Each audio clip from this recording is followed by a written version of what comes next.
Hey, this is Tim DeLaughter from the Polyphonic Spree and Tripping Daisy, and you're listening to the Son of a Blitch podcast.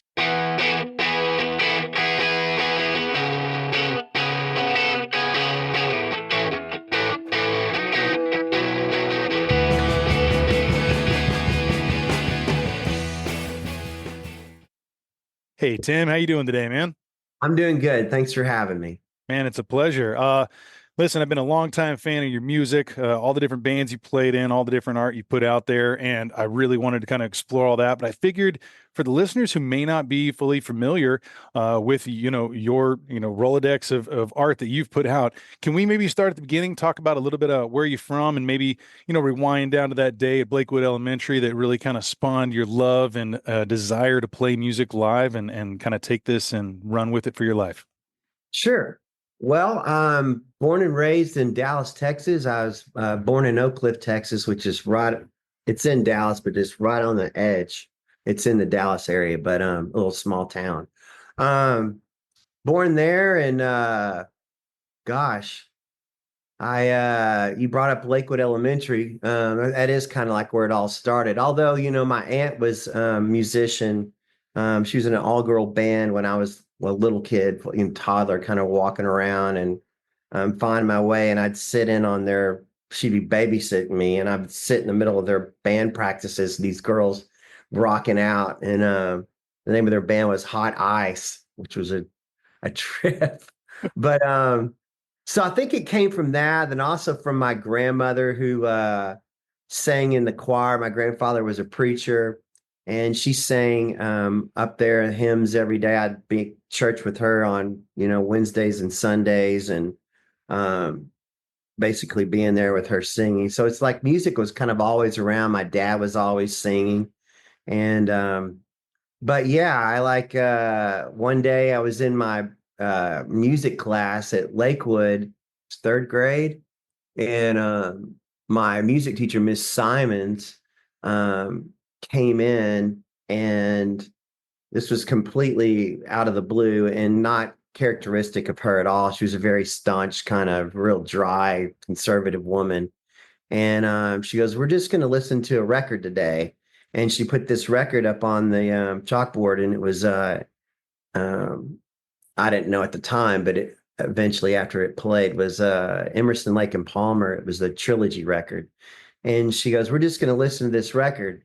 And so she puts this record on, and I'd never heard music like that before. And it just blew my mind. I remember it to this day. It was so vivid.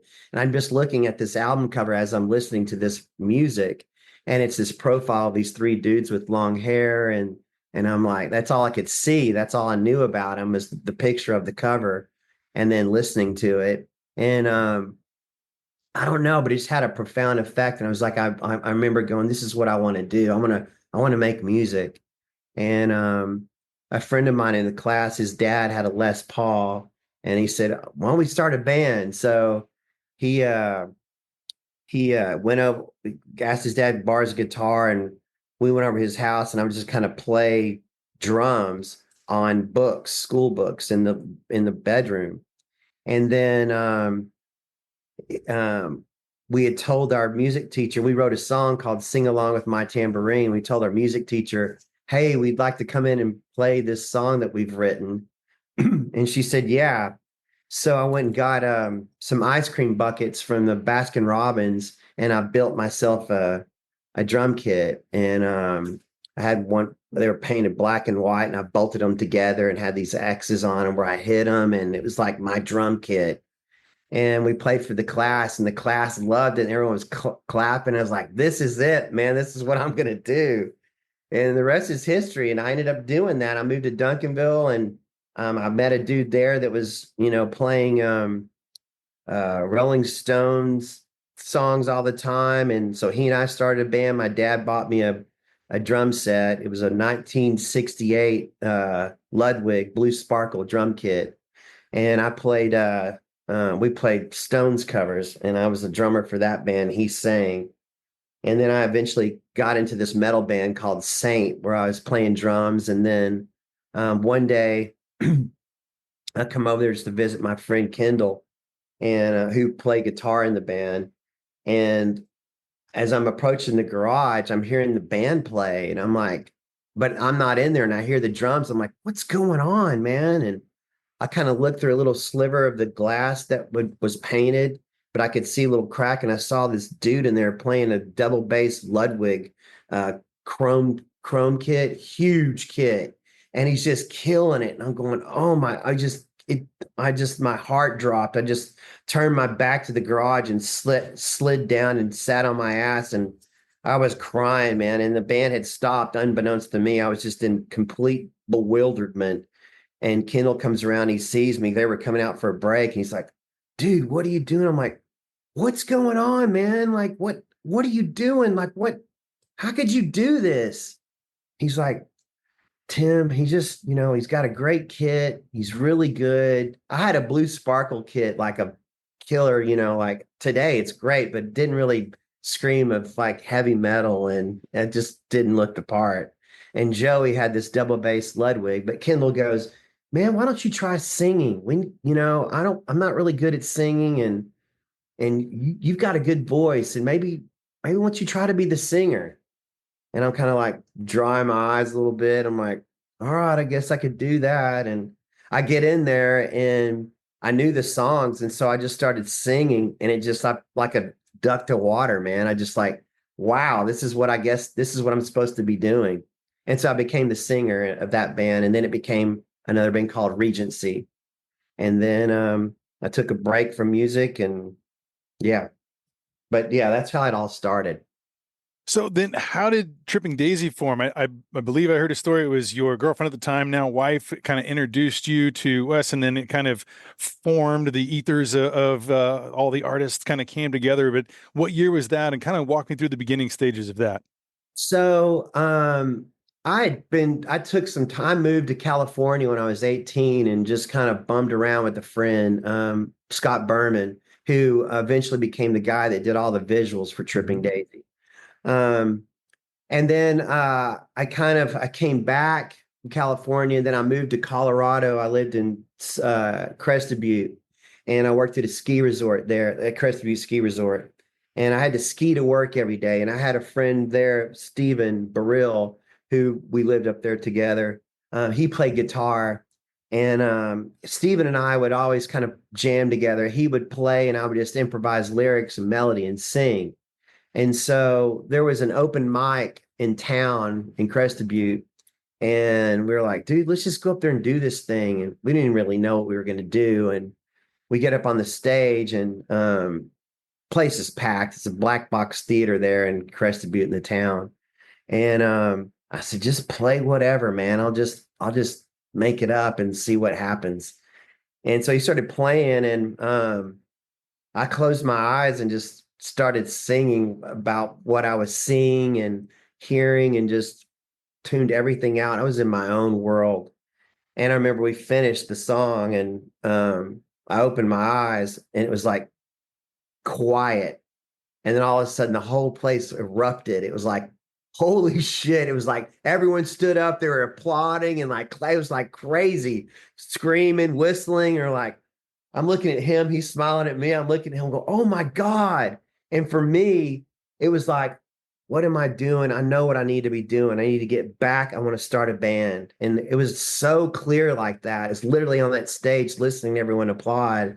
That's when I knew that this is what I'm supposed to be doing. I've got to get out there. I've got to start a band and get going. So I moved back to Dallas soon after that.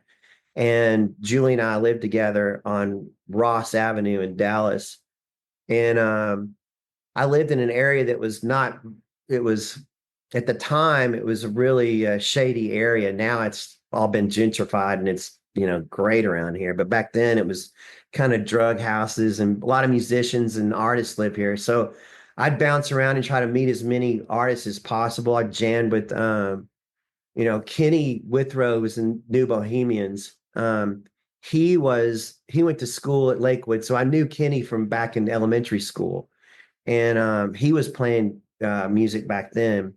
And so whenever he would have a jam, he and I would always go to his place and jam and meet different musicians. And there was always things like that going going on here in Dallas. And we just have these all night jams with different people from Fever and the Funk House. So would jam with them. And then other musicians within our collective orbit would just get together and party and then have these all night jams where people would just switch off on instruments. So I got to meet people along the way. And Julie was going to acting school at Katie's studio and she met Wes Bergren. And she goes, this guy plays guitar. I think you might, you know, like it. Just try it out, you know? So Wes and I met up and I said, just play something because I just kind of make things up. So just kind of play and I'll see if I can kind of contribute, you know, and see if we can get some chemistry going. So he just starts to play something and literally we just start writing songs like right then. I just start singing. I'm putting the melody out there. He's looking at me going, where are you getting this from? And I'm like, from you. I'm just kind of like reflecting off of what you're doing. And we could he and I, I'd never had such like a chemistry of like arrangement. Cause when when you're improvising, it's like, he's got to be able to listen to you to where you're going, that he knows he's kind of putting out there what's going to inspire me to respond. And then we both have to meet in the same spot to ride together. Like, okay, so now he's now going to a chorus here and now we've got it. There's a verse, there's a chorus. I know what he's doing. I'm going to go back to the beginning to like a verse. And then I would fill in the part. And then I would change the melody a little bit for like a bridge, and he would change accordingly in the same key structure. And then now it's time to go back to a chorus or wherever it felt like it should need to go. And it was like that. It was so connected. And we both just looked at it and go, holy shit, man, this is it. Great. Fuck. Do you know anybody, a bass player? And he goes, I know this guy at North Texas that I'm in school with. His name's Mark Pirro. He plays bass.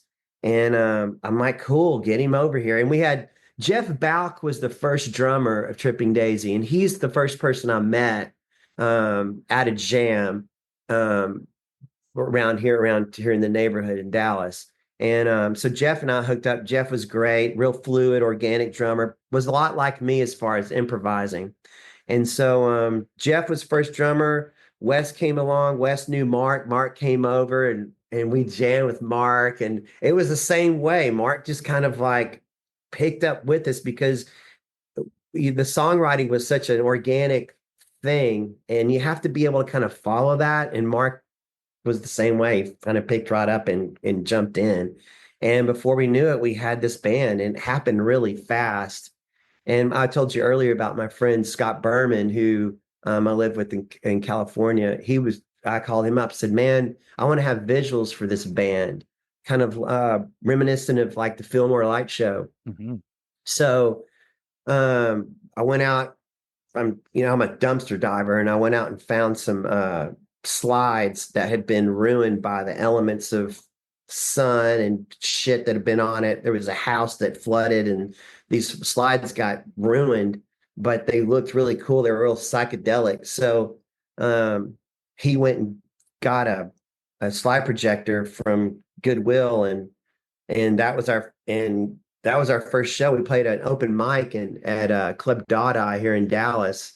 And it was the same thing. We only had 8 songs and the place went crazy, so much so that we just ended up playing our songs over again because it just went really well. And one of the owners of Trees, the biggest venue around in Dallas at the time, across the street, was over there, just happened to be over there and offered us a Thursday night at Trees that was only our first show. And all we had were those 8 songs. And we're like, yeah, okay. Well, Thursday night there blew up and the band literally just started to take off. It was like nothing. And I've been around here. I never seen anything like it. The way that people responded to Tripping Daisy in this town was nuts, man. It was just an immediate embrace, and it's almost seems like it happened overnight because it kind of did. And it was nuts. We weren't even prepared for the amount of like response we were getting. We were so young and green as far as our songs, and like we only had 8 of them, and that became a regular thing where we would repeat songs. But then that's also where we started to like use our gift of improvising. We didn't have any songs, so we just start making things up in front of the crowd just to keep it going because we needed to keep playing. And that's what made us actually get better as a band and kind of like go these places in front of people where it's like the pressure's on. So we got really good really fast. But it was kind of frightening at the beginning. But yeah, that's kind of how it started. Well, I mean, it's quite the history, and I was in bands during the '90s, and I know about that electric. There's a lot of bands that kind of hit and had a few, successful, albums or tours. But man, you guys had 4 albums that you put out. You toured all around the country. Obviously, got a lot of airplay. I Got a Girl is a single that many people may have seen on MTV or even on Beavis and Butthead. So Yeah. I was curious about that. What was that like when you guys saw that? Was that like a moment like, wow, we made it in a different way that, what was it like to see it So rise weird to that? it's so weird when you're in it. You don't really it's just kind of another thing that's happening. Like when things are happening, that's like, oh, that's another thing. At first when they said zip, he goes, zip it up. Beavis said that or something, or the other one said it. I don't know if it was Butthead, but they go, zip it up when they unzipped the thing on the thing. And I took it as a diss. I was like, God, that's mean. Why the fuck they do that? So I wasn't like excited about it. And it wasn't until years later that I really appreciated it as part of pop culture that Tripping Daisy was on there. It was a big deal. But at the time, it was just another thing because we had so much going on. The band was, before we signed to Island Records, there was a massive bidding war for Tripping Daisy. We had every major label in the country trying to sign this band. And that was a thing in itself. We had one label, MCA, we told them we were Cowboys fans, and they flew us to Pasadena to the Super Bowl when the Cowboys were in the Super Bowl. So we went to the Super Bowl with the CEO of MCA and the president of MCA, the president of A&R, and then our A&R guy. We're sitting in the 50-yard line, 5 rows up from the bottom, and watching the Dallas Cowboys and play the Buffalo. And Michael Jackson was the halftime show. But yeah, Wow. things like that happening with us. And so it was a crazy, crazy time in the beginning of Tripping Daisy. It was just kind of, it was just, I don't know, there was something about that band that was really magical and people picked up on it. And to be in the band and been a part of it, it was just, you're kind of in awe, you're kind of, but I knew Tripping Daisy was special. I just knew it because I felt it with the guys in the band. I felt it when I connected with Wes. I knew it was special. But you just don't ever know how the public's going to take to it. And, they found it special too. So it was kind of great. Well, you kind of had this meteoric rise, and I was kind of curious if you kind of, go back in time there. What was that level of fame like for you in the sense where is it just kind of exciting and bracing, or is there a point? Because I know with you deal with all these record companies, things become corporate. There's all these different things you have to do, and you're traveling. There's all sorts of promos, and it's but the dawn before the internet age, so it was kind of a Yeah. different animal. What was that like for you as that was kind of as you guys were progressing up those charts and the ladders of success? It was, you, like I said earlier, just kind of going along with it in the beginning because you don't know any different. When I first started to really understand that this is commerce, man, they're trying to sell records, is when all the focus was going on with I Got a Girl. That's when I first kind of like, wait a minute, wait, why are we there's other songs on this record. Why are we just focusing on that one particular record? Well, because it was the quote hit. And even though I thought other songs were a hit and eventually were on that record, but all the eggs in the basket were in I Got a Girl. And so that's when I first kind of like started to pick up on it. And it was like decisions that I would have made. Um, weren't being made. They was being made on, another level of like promoting and pushing this song. And I kind of battled with those guys quite a bit in that because I didn't understand it. I'd want to do things a lot differently, a little bit more organic and spread this out and not just hit like this is the only song we've got. And it's kind of like they were just trying to cash in on one song. That was what I was feeling. And that was kind of a drag, but it's on their in fairness to them, that's exactly what they're supposed to do. They're trying to market the song that's going to be able to sell records. They've got to get their money back, and I get all that.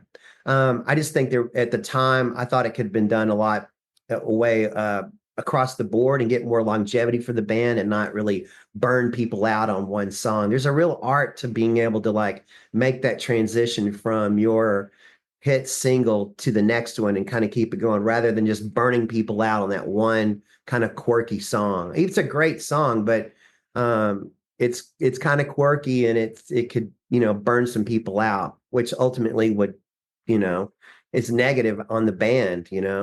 So it was tough. I had a lot of um, negative times with those guys. But it's like then the regime changed and we Chris Blackwell, who was the owner of Island Records back then, he actually came down because Rose and James Dowdle and Rose Noon to try to find a band. Well, they found us. We were the first band, and they stumbled on us, and it was like I loved Island Records because of Chris Blackwell. I knew all about Island Records, and Chris Blackwell had built that label from the trunk of his car, and it was like, I love that story of people like grinding it out and kind of being an entrepreneur. And he was the biggest major label within all the major labels that started as an independent him, personally, and he's Yeah. still running it. The rest of them are kind of, corporations, and not that he wasn't, but he was running it. And so he even came down here and to see the band and sign off on it because James and Rose said, we're not doing this unless you see this band. And because they wanted him to be invested in it. And he came down and he was. And we ultimately had creative control. We negotiated that with Island Records, but I didn't really exercise it until the next record with them, which was Jesus Hits Like the Atom Bomb. And that unfortunately, we got that record, and 2 weeks after it was released, we got dropped because while we were making that record, Chris Blackwell calls me in the studio and tells me, Tim, I've decided to sell Island to this company. And I'm like, what? Like, dude, we're making this record. And he goes, I wanted to talk. He goes, I just got off the phone with Bono. He goes, but I wanted to call you and let you know personally so you wouldn't hear it from somebody else. And I'm like, wow. I mean, he goes, but everything's going to be okay. They're fully aware of you. Da, da, da, da. You don't have anything to worry about. I'm like, okay. So I didn't have anybody watching over us during the making of Atom Bomb. And so we're in upstate New York at Dreamland Studios in Woodstock, making this record, having this amazing experience with Eric Drew Feldman. And but no one was there watching over us. Unlike Firecracker, when we had everybody up in our shit and we had to do everything was like, this we got to practice, we got to really work this song, which was I Got a Girl, got to make sure everything's great. It's like they're always on your ass to make sure the hits are there. Well, since there was so much stuff going on at Island, they're like, let them just make their record. No one's watching. So we made this beautiful record and it made it exactly the way we wanted it. It was such an amazing experience of like letting the kids play, let them record, let them do whatever they want, and no one's watching over you, and it's paid for. And it was like you couldn't have asked for a better experience. And then when we released it 2 weeks later, we're dropped, and we're like, this is like the best thing we've ever done. And we got dropped.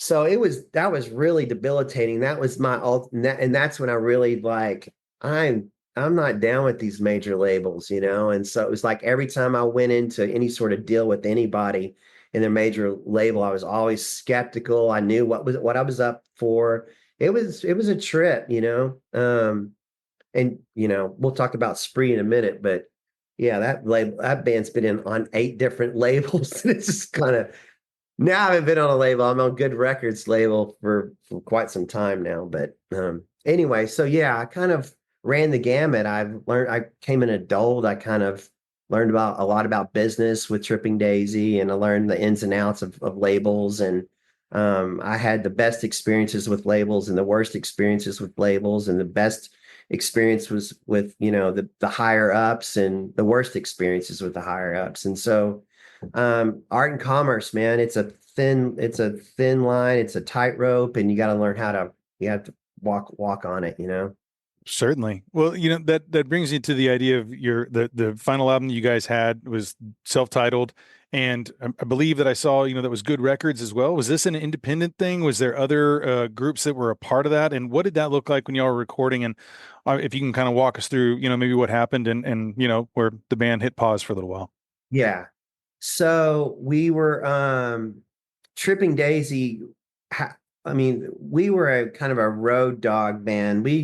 Once we started touring, we stayed on the road pretty much, probably 10 months out of the year. This band would tour in a van for years, and it's just like pounding it, pounding it, and pounding it. And I think at the end of Firecracker, when we were just completely done, we were so spent because we toured our ass off on Bill, and then now we're doing, Firecracker. We toured really heavily on that record, and we needed a break really bad. Right when we were about ready to take a break, like we were so burnt out, we get a call to go on tour with Def Leppard. And so now we're like, you know, we're out for 3 months with those guys, and we were already so spent, and which was an amazing tour in itself. Became really good friends with those guys to this day. I'm still friends with those guys. It was a great experience, but man, it was rough because we were so burnt out.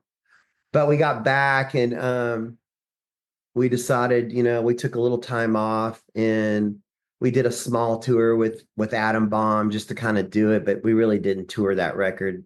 Came back and said, it's time to make a record. And it was uh, same guys, me, Mark, Ben Curtis, Wes, and Phil Carnatz, and we made the self-titled record, which was interesting. It was kind of another deal, another experience that we had. We did it on our own because we did it with Good Records, and then another label called Sugar Fix that was out of California. And but again, after experiencing the kind of full creative control that we had on Atom Bomb, we did the same thing with the self-titled record. And you can kind of hear the beginning stages of the Polyphonic Spree.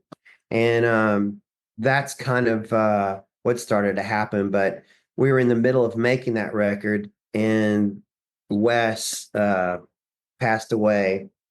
And that was first time I really had anybody that close to me pass, and it just completely gutted me. I was like, it was a sad time. I had a really good connection with him, spiritually, musically. He was a dear friend, and it was rough, and I just didn't think I could continue doing Tripping Daisy without him. So I just decided that I was done with that band, which was really, really difficult, but that's kind of what happened. But Wes's dad came in, Don Berggren, and finished the one of the songs, which was Soothing Jubilee. He's the one playing the electric piano on that particular track, and we finished the record, and that was it. And that was in the end of 1999, and yeah, that was the end of Tripping Daisy. Well, you kind of picked up there with some of the same fellas and a bunch of other people. I mean, I think there's like 28 people at the time I saw you on stage with Polyphonic Spree. And I mean, you guys just did another album last year, which we'll jump into in a minute there. But I wanted to talk about like that transition of then. I mean, you're an artist. You want to go out there and play. Was there any kind of difficulty and roadblocks in getting back out there with Polyphonic Spree, or was that something that was like healing for you to go ahead and go through those motions on stage with your friends and family and kind of moving forward in that way? And I was just kind of Well, curious what that was like for you. I mean, when it first happened, when Wes passed, I was completely uh debilitated. I couldn't even think about being in a band. I mean, I couldn't think about doing Tripping Daisy. I couldn't think about playing music.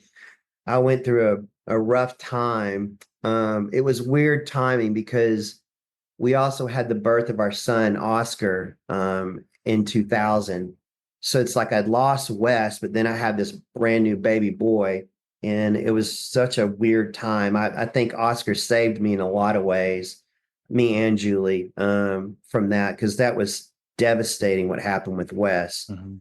Um, but I honestly, I was like, I thought I was done making music. And one day I picked up the guitar because I hadn't been playing anything, and I just picked it up, and I think I wrote, um, it might have been Light and Day. I'm not sure. It might have been the first song I wrote. I can't remember. Julie would know. I can't remember. But um, and then I kind of wrote another song, and I didn't think anything about it. But then it's like as I wrote another one, I was starting to hear other instruments other than just the guitar, bass, and drums. It's like then I started to think, man, if I do make music again, I mean, I'm gonna do like what I thought about in Tripping Daisy. I thought about Polyphonic Spree back in Tripping Daisy when we were recording. Like, I wish I had strings here. I wish I had a horn section instead of me just singing. I wish I had about 10 people singing.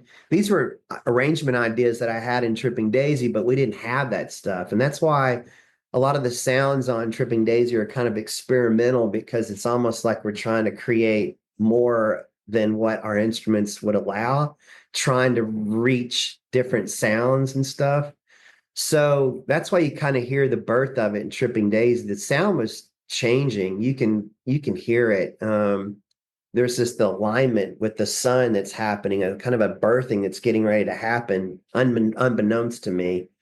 But it kind of rekindled itself when I started to write for the first time, and my songs started to change. Songwriting started to change and became a bit more adventurous and more of a journey. And so I thought when I was writing these songs that I didn't know even were for Polyphonic Spree, I just started to think of them, wow, I wish I had this, and why don't I try to find this? And so Chris Penn, my dear friend, who recently passed away, um, he was our partner on Good Records, the record store. We opened a record store in 2000. And he knew that I was writing these songs. And, you know, I guess about 4 months earlier, we had gone out on a road trip with Granddaddy, the band. This was in 99. No, I'm not. Yeah, or maybe early 2000. And went out on tour with those guys on the West Coast just to follow them around. The Beachwood Sparks was opening up, and we became friends with those guys. And then Chris had them come down and play the Gypsy Tea Room. And he goes, "You got 2 weeks to put a band together. You guys are going to open up for Granddaddy." And I'm like, "What?" So I had 2 weeks to put together a band, the Polyphonic Spree, for a show. And immediately just kind of started calling friends and family and find out who played any symphonic instruments. I didn't know anything about that world. I mean, I literally went to the mall and saw a guy playing cello in the mall at North Park Mall. And I said, man, I'm starting this band. I really need, some symphonic instruments. And I love the way you're playing right now. Would you like to, come jam with me and see if we can do something? And he played at the Dallas Symphony. It was this long hair. He looked like freaking like a J.S. Bach is like a big composer or something. He was older than me. And his wife played violin for the same company. And he said, yeah. And so I had him, I had her, and then I started some other people. I put the word out. People kind of started contacting me, knew that I was, looking for folks. And um, one guy, I had so many failed attempts with people because um, it was like I write everything out of improvisation, like I was telling you about Tripping Daisy. So I don't like write music and then have people read it. So most of these people in symphonic world, um, they're all, classically trained in theory, and so they'd read music. And I thought that everybody could do what I did, which was improvise. And that's when I found out that not everybody does that. So I'd kind of like say, just play something and I'm going to sing. And they go, what do you mean play something? I go, I don't know, just play anything, a melody of something you just make up, and I'll just kind of go along with it. And they didn't know. And I said, well, I'm going to play something on my guitar, and then I just want you to play along with me. And they go, well, do you know what chords? And I go, no, we're not going to talk about that. You just play. And I'll play and I'll just hear how you respond. And they couldn't do it unless they had the music telling them what was happening. Then they couldn't do it. So it's like these had these little failed attempts within those 2 weeks. And then you found people that I'd play with that didn't even know they could do it. They just tried it and they discovered that out about it themselves in front of me for the first time, and they were equally excited. So then, that kind of happened, and then it was like, wow, okay. So then I knew the two worlds I'm dealing with, and I've collected enough people to be able to do that show, and it was a trip. It was Granddaddy, Bright Eyes, and the Polyphonic Spree was our first show. The heck of a nice first show. I mean, I remember seeing you guys. I think it was your first. Um, it's the Holiday Extravaganza. I think you guys played at Lakefront. I think it Uh, was at Lakefront Theater, maybe, or I'm trying to remember. It was in that Lakewood, Dallas Fort. Well, yeah, okay. I just remembered it was an amazing show. yeah, and we're still doing that today. Yeah, you'd like 24th Yeah, or 25th or something. yeah, it's crazy. Well, this last year, I kind of want to jump forward to that. Talking about what the experience was for Salvage Enterprise and your as far as the planetarium experience there too. And then I want to jump back to kind of what's happening with the Tripping Daisy tour. But I definitely want to talk about that a little bit and what that's like for fans and how you went about approaching this. The visualization and the album full on concept, album listening, the things that you were trying to get into people's heads and ears and eyes. And if you wouldn't mind, we can chat about that for a minute and kind of move on from there. So Salvage Enterprise was a record that there I was faced at another point in my life where I thought I was done and couldn't write any more songs. I went through a major drought where I just couldn't write. I just wasn't feeling inspired. I was kind of depressed and just not in the headspace of anything creative whatsoever. It was rough. But Salvage Enterprise was born in the pandemic, where I kind of forced myself to learn a software called oh gosh, what's it called? Logic. Logic. And I had never recorded my own stuff. I'd done it with my phone and things, but never like seriously, it's just not my bag to be an engineer. And but I was forced to do it. I've learned how to do it through just fumbling my way through it and try to like record. I would play something.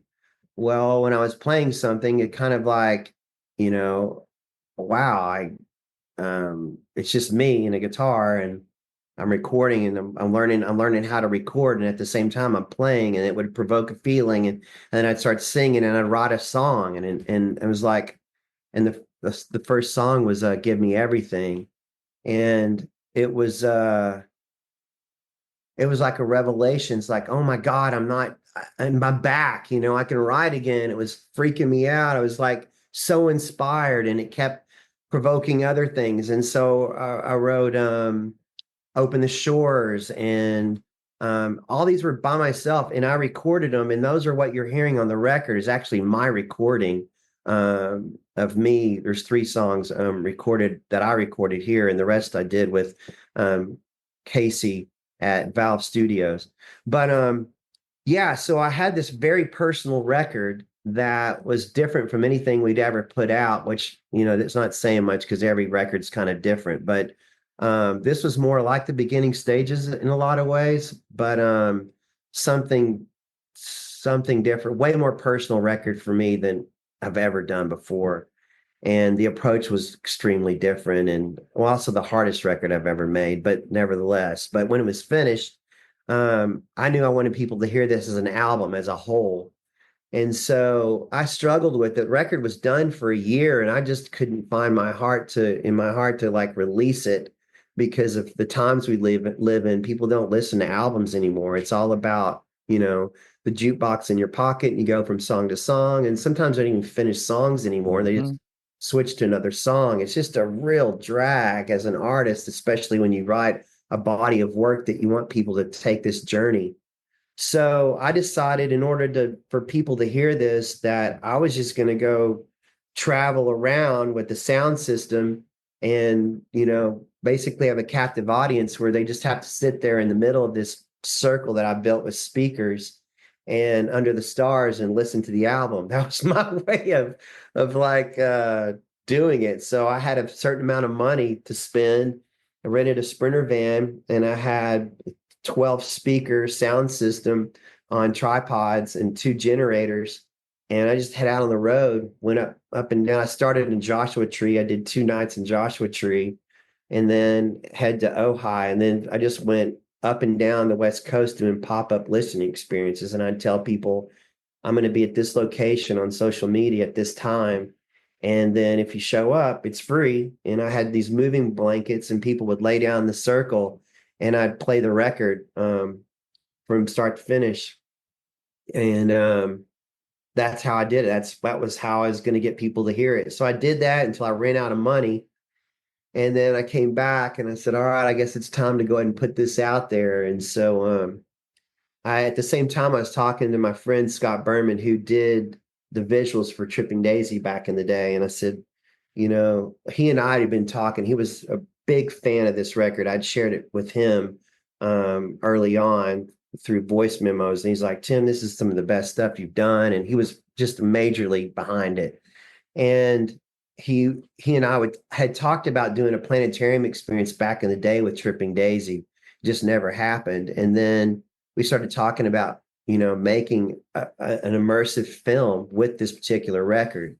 And so that's where the birth of Resolution came about. And we got some funding from a friend, and started to go down that road, something we didn't know anything about. It's kind of like a polyphonic spree, not knowing anything about the symphonic world and jumping in. We did the same thing about making a film for a dome, which is completely different than making a film for flat screens. It's You have to use a different camera. The technology is not even there at the time. So there was a lot of like trial and error that we had to go through, but we found some people, and Scott pretty much took that whole thing on and took off and met some animators and went to his first choice, Anthony Shepard, of an animator that he always loved and even used his work, in past shows that we had done for Spree. And kind of jumped in, and we did it through, almost 2 years of making that film. But we've made this film. It's an immersive experience that recently just won South by Southwest, the audience award there. And we're now kind of being requested to go to London and do the film there. It's going to Venice Film Festival. It's kind of taken off in a world of its own, but it's basically a film that takes you on a journey of that album. It reimagines the way to listen to an album, and you're fully immersed in these visuals from 9 different animators from all over the world that have contributed their work per track. So you're listening to every song, and every song has a different animator. and it's from 2D animation to 3D animation, and it's pretty incredible. And so right now we're at the Omni Theater, which is the best theater in the country. It's the largest hemisphere LED 8K theater in the country. The only thing bigger than that is the Sphere in Las Vegas. So we got picked up there, and it's there for the next year, and it's playing in Denton at the planetarium there. And it's going to start playing in different planetariums kind of all over the country and eventually abroad. It I cannot wait to check it out. We're actually going to be heading up there and hopefully finding a time to check it out, the Omni there in Dallas. And I've heard wonderful things. Congratulations on the award there, and the continued success with that.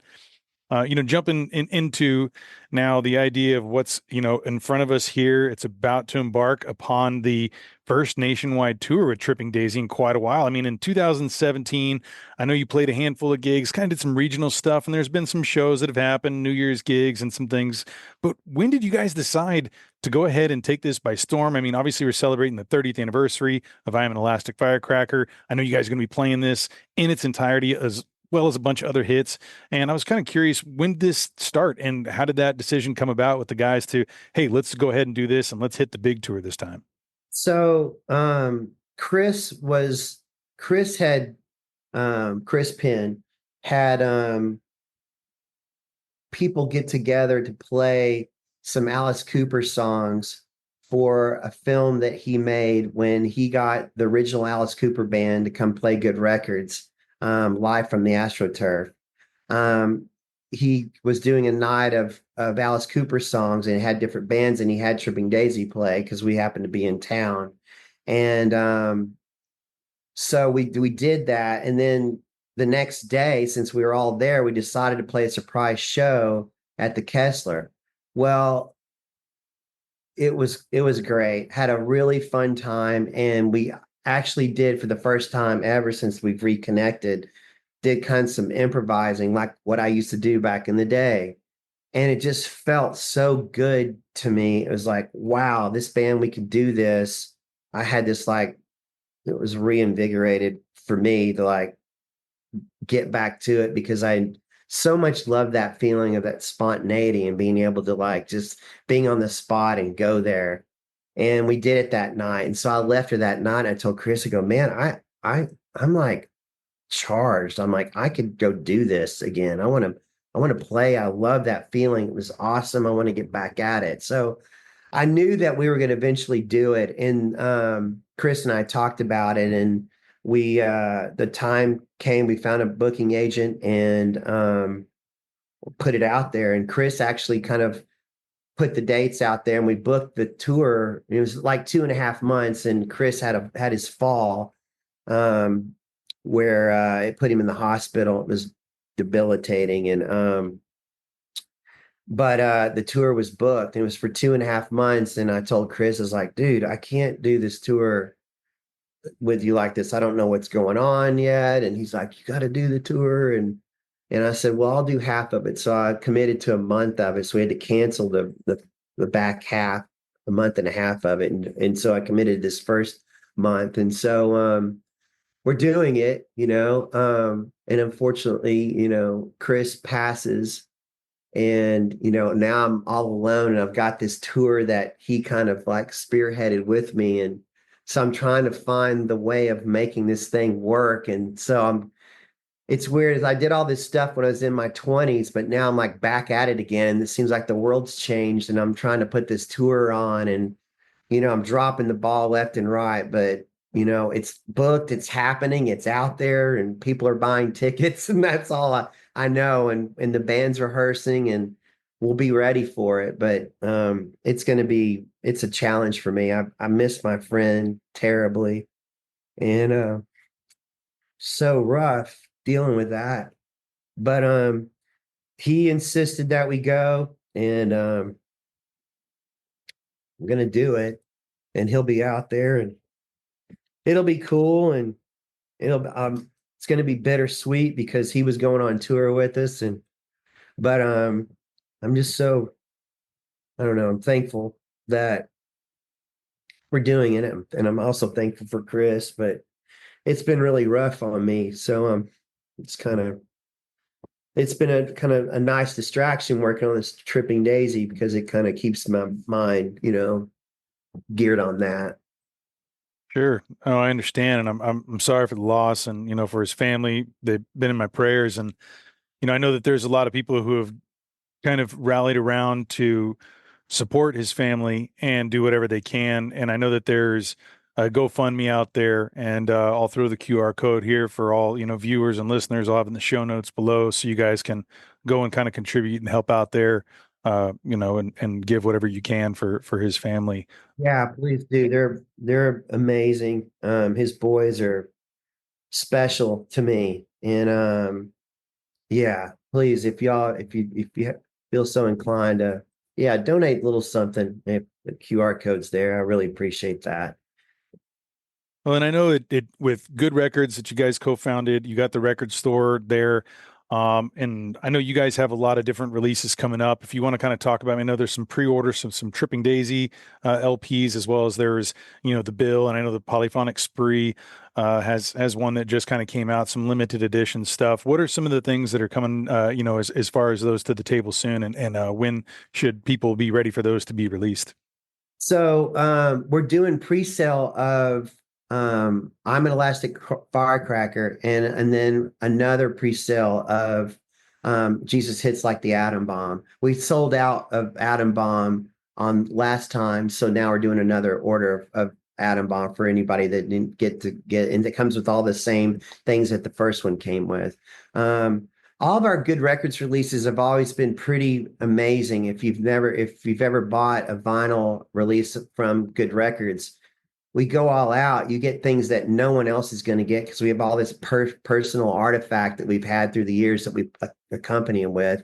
And Chris, as being a music fan, would make records and releases in a way that he would like to get. If he could get a record from one of his favorite bands, how he would like to have it. And so that's kind of how we've gone with it. Our Good Records releases are pretty amazing. It's really in depth. You usually get a poster or slip disc cover in there. You get stickers, you get photos that have never been seen before. You get a lot of artwork and a lot of things that make it unique and all on its own that you won't get anywhere else. And it's kind of a standard that he started because he's such a fan of music that all of our records kind of have that. So really looking forward to, if you get a chance to get one, get it because there's not that many that come out. But so yeah, you have Firecracker that's available right now, and it's a pre-sale. It's being manufactured right now, and then Atom Bomb, Jesus, it's like the Atom Bomb as well. But it's our first time we've put out I'm an Elastic Firecracker under Good Records. Oh, right on. Well, I'll have the links for everything there below. I thank you so much for joining me today and for, kind of walking us back through some of the history and some of the tough spots. I appreciate being, open and honest and vulnerable about that. And, it kind of leads me to my final question. I ask a lot of the people who come on, and that's one about legacy. And I was kind of curious of what your, thoughts are. Is that something that you think about often? And the idea of how you hope to be remembered in your body of work personally, and what it is that you'd like to leave your stamp on this world, and just some of your thoughts about that. Well, I hadn't really thought about that until recently. When you lose someone close to you, you think about, mortality can't help but like leak in there. And I've never, I, you know, I got an award probably 6 months ago, kind of a lifetime achievement award that I couldn't even believe I got, but it was bizarre. And I thought, I never really thought about what I've done. I'm always thinking it forward. I never go backwards. It's always forward. And so I just always, I'm always like on to the next thing and on to the next thing, that I don't ever think about what's in my wake or what's happened until it's brought up to me. And then I think, wow, I've kind of done a lot. So I don't know. I look at the body of work and I look at the core. I look at overall the intentions of what have that I've been a part of trying to put out there. And um it's always been this hopeful kind of overcoming mission that has tended to resonate with me because I've found the things that I sing about are basically to convince me. Those times I was telling you I'm improvising and whatever comes to my mind, and usually it's all about overcoming and reaching, and you can get there. And this thing of seeing my way through, and that's usually what's on my mind. So I think a lot of my music, I know it does. I've been told helps a lot of people, and I never even thought about that because it was always for me. And so I kind of hope that the legacy is that, my output has helped people overcome a lot of things because it's helped me overcome a lot of things. My music has saved me personally. And I hope that for other people, I hope that they get that. And also the intention of taking people on a journey and finding an escape and musically like going to these places that they wouldn't normally go to and having space in their life to take something like that on. Know that the intention is for them and to take these people on a journey. And hopefully we've done that. We've given them a good show and I've given them some things they can lean on from time to time when we need it, like music and a message and knowing that we can get over it. Like I'm gonna make it through this with Chris. It's the hardest thing I've ever gone through in my life. I can't lie. This is the topper. It's but I know I'm gonna get through it. I will get through it. And but I don't know. I guess that, yeah, my legacy is that as humans, we want to be happy and we want to get through it. We want to be good. We want to make it and we can and we will. You just have to remember it. So I guess that's my legacy. Well said, Tim. Thank you again for sharing that and for sharing all of your music and your art. I will have all the notes below where people can go ahead and, get in, get a ticket for the upcoming Tripping Daisy tour. It's starting very soon next month, and it's going to be going around the country. I know you got like 22 dates or so, and can't wait to check that out. And thanks again for joining. And as far as if folks want to follow your journey along the way, socials, what's the best way for them to go ahead and kind of follow along with this and, maybe your shows that are coming up? You can go to trippingdaisy.com. That'll show you where we're playing. You can even buy tickets to particular shows of different cities. I'll send you something that you can post, maybe put up, shows the dates. But um, we'll do more legs of it. Just this leg just goes up the Midwest to makes its way up to Montreal, Toronto, and then back down the east side.